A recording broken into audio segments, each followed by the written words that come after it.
Welcome to Policy on Demand. I'm Kristin Bohl. Effective customs mitigation is vital in navigating today's global trade environment.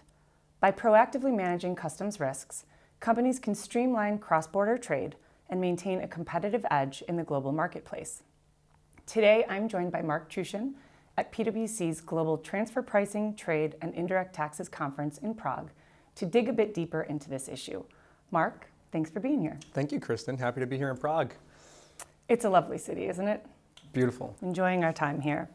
So Mark, you and I know from years of working together that the customs function at companies has long been seen really as a compliance function. They are busy with keeping the lights on and keeping the company out of trouble. How can companies try to change their perspective on that so that they shift from customs as a compliance mechanism to a value driver of the business? I love that question, Kristin, because it's so relevant given the new normal that companies need to operate in relative to trade. Traditionally, trade has been viewed within most organizations as a cross between a compliance and a logistics function, and that's because historically duty rates have been quite low. In the US, the average duty rate was around 2.5%, and today, average duty rates are around 25%, right? And in some industries, they're far higher than that. And so I think for companies that are looking to reframe how trade is viewed within the organizational hierarchy, there's three key points that should be understood and socialized within the company. First, the baseline impact of trade has changed, full stop.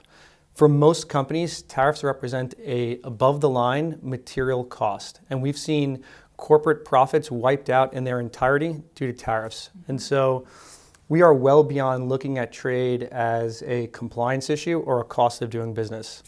Second, the winners and losers across industries are the companies that have been able to effectively manage their tariff impact relative to their competitors. So if you're importing products into the US, you need to understand your tariff impact and you need to look to see how that positions you relative to your competitors. Are you advantaged or are you disadvantaged? And that becomes a fundamental threshold question for companies that determines how aggressively they need to mount an overall business response. And third is executive level sponsorship. So for companies that have a material tariff impact and need to mount a competitive business response, it's critical that they involve the C-suite and have some form of executive level sponsorship to do this properly. Once you involve the C-suite, the metrics around trade start to take on a whole new life, and you start to change the function from a compliance-oriented function to one that is a strategic business enabler. And that's really what starts to drive that change. Great points, Mark. And let me just pull on that thread for a second around kind of executive level visibility to some of these trade issues. You and I both know that it's been incredibly important for companies over the last several months to approach tariff mitigation and trade planning from a cross-functional perspective. More than ever right now, it's critical that companies do so when they bring both transfer pricing and customs to the table. So in what you're seeing and in talking with clients here at the conference, are companies managing transfer pricing and customs together? And if not, should they be? Well, some are, but if they're not, they absolutely should be. Roughly 40% of all imports into the US are from related parties. That amounts to about $1.2 trillion of value. And that equates to about $250 billion in duty that's potentially influenced by transfer pricing practices and policies. And so there's always been a requirement to harmonize intercompany pricing across transfer pricing and customs disciplines, but historically the tax impact has always far outweighed the trade impact. In today's environment, that calculus has changed. And so it's really important that companies ask some of the fundamental transfer pricing questions in a whole new context. How much margin should my foreign seller earn?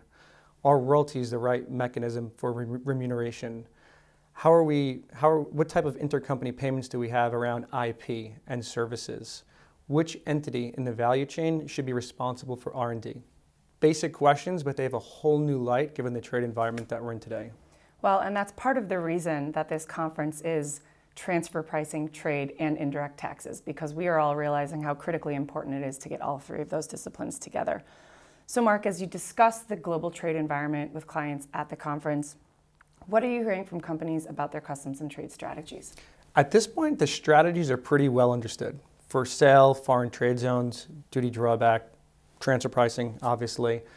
But from the conversations that I'm having with clients this week in Prague, what we're hearing is really three key questions, right? They're well on their way from an implementation perspective, but they kind of pivot back to these core points. So first they're asking, how do we do it faster? And that's because they've realized that every month of delay or every month of acceleration is worth millions, if not tens of millions of dollars. And so they want to figure out, how do we do it faster? How do we accelerate our timeline? And that's an ask they're getting from the C-suite. Second is, we're getting lots of questions around, how do we manage the C-suite around trade, right? This is new. Most companies don't have the infrastructure. They haven't had to mount these overall business responses, and so they're asking for best practices, and they're asking for help. And third is compliance. So obviously everyone understands this trade strategies, but now they want to make sure they're doing it appropriately.